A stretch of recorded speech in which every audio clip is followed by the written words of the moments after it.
Gaurkoan maiatzaren 14ean Biriatun egingo den bertso saioaren inguruan hitz egingo dugu, eta horretarako Silvia eta Brais dauzkagu gurekin, eta elkarrizketarekin hasteko konta iguzue, ez da saio hau egiten den lehen edizioa, ez? Ba, ez.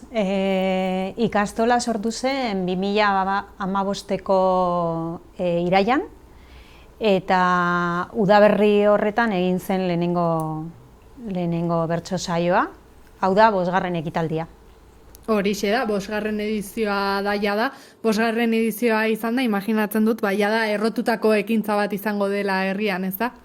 Bai, bueno, nahiko ezaguna da, Biriatun, eta jende etortzen zaigu, egia esan, bertsolari majoak etortze dira, eta bai, ingurutako jendea eta herriko jende inguratzen da bai.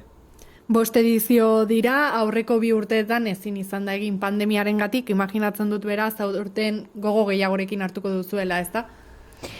Ba bai, nik uste dut jende guztia gaudela horretan, ez? Etxetik ateratzeko gogokin. Eta, bueno, saioa eta gero gainera antolatuko dugu bertso saio eta gero antolatuko dugu pintxopote bat. Orduan, bueno, egun horretan festa ziurtatuta dago Biriatun. Primeran, eta konta iguzue, zein helbururekin hasi zineten ekintza hau antolatzen? Bueno, alde batetik ikastolarentzako dirua biltzea beharrezkoa dugulako, eta, bueno, beste alde batetik ere euskal kulturari, herrian euskal kulturari tokitxo bat egiteko, ze, bueno, ulertze ditugu elkarrekin euskara eta euskal kultura, orduan, bueno, ez dago beste eragilerik Biriatun euskara hutsean lan egiten duenik, beraz, bueno, gure ardura ere bada holako ekintzak bultzatzea. Biriatuko eskolak antolatutako ekintza da, zein berezintasun dauzka ikastola honek, konta iguzue? Bueno, pues, ikastola txiki bat da. Sortu zen 3 familia eta 5 haurrekin. Eta gaur egun 15 familia eta 21 ikasle gara. Eta hori, pues dela, bueno, gu beti esaten dugu eskola inklusibo bat dela, eta adin ezberdinen arteko kooperazioa eta bultzatzen duena, bai?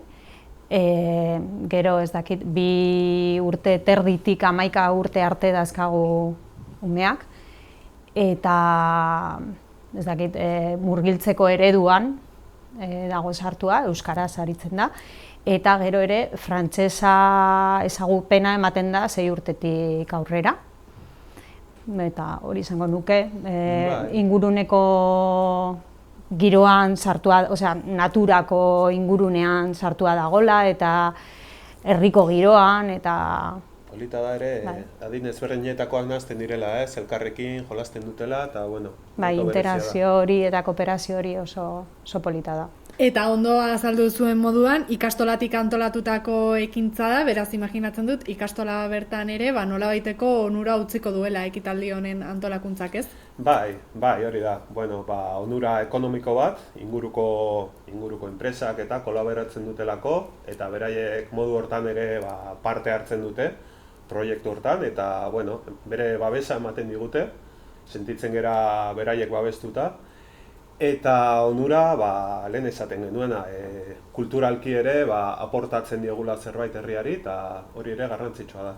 Noski, eta zein bertsolarik parte hartuko dute aurtengo edizian? Aurten, Amets Arzalluz, Maialen Lujanbio, Andoni Egaña, Maialen Arzalluz, eta Maian Etxoperena, 5 bertsolari dira aurtengoak. Primeran. Eta antolaketan, esan didazun moduan, Amets Arzaiusen laguntza izan ohi duzue, imaginatzen dut, honelako ekitaldi bat antolatzeko bertsoleri baten laguntza izatea, bereziki eskergarria izango dela, ezta? Bai, bere esperientziak asko lagundu digu. Eta, bera oso sustraitua dago, Biriatun ere, nahiz eta Hendaiarra izan, baina, lotura handia dauka Biriatukin, eta beti dago prest, ikastolakin, kolaboratzeko, eta laguntza handia eman digu, egia da. Eta zein izango da saioaren dinamika, da, non egingo da bertso saio hau, pixka bat ordutegiak eta azaltzerik baduzue? Maiatzaren 14ean izango da, ordua 15 hasiko gara, eta printzipio seguraldi ona egiten baldin badu, egingo dugu herriko frontoian. Eta okertzen bada elizan, barruan, beste urte batzutan horrela egin dugu ere. Eta ez dakit normalean, jende asko erakarri ohi duen ekitaldia izan ohi den hau? Bai, normalean jende etortzen da. Badago tokia 200-300 pertsona inguru sartzeko, askotan bete izan dugu. Eta polita da, inguruko aitatxi eta amatxi asko etortzen direla ere bai, eta, beraientzako ere oso berezia da. Eta gero Irun eta Bidasoaldeko jende asko ere etortzen da. Oso ondo. Eta nun eskuratu daitezke sarrerak? Hori txuleta begiratu egin behar de pixka bat. Lasai, erreserbak egiteko baditugu 2 telefono. Esango ditut, bata da iparraldeko jendentzat 0033 aurrian, 6-7-3-1-9-0-7-0-7, eta hegoaldeko jendentzat daukagu 0034 laukin, 6-5-7-3-2-2-0,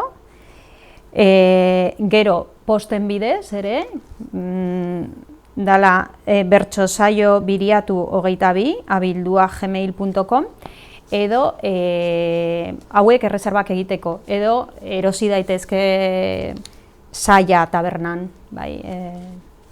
Oso ondo. Pausoan. Eta esandako guztiaren ostean ez dakit pentsatzen alduzuen ekitaldi honek datozen urteetan iraungo duela, edo hau da, etorkizunera begiratzen duen ekintza bat ote den. Da, azkenean gure ikastolako bitxia da bertso saio hau, eta nik uste du baietz. Nik uste dut ilusioz antolatzen dugu urtero, eta gauza politak ateratzen dira, beraz, asmo guztia dugu jarraitzeko bai. Mila esker zuen nintzengatik. Zuei. Zuri.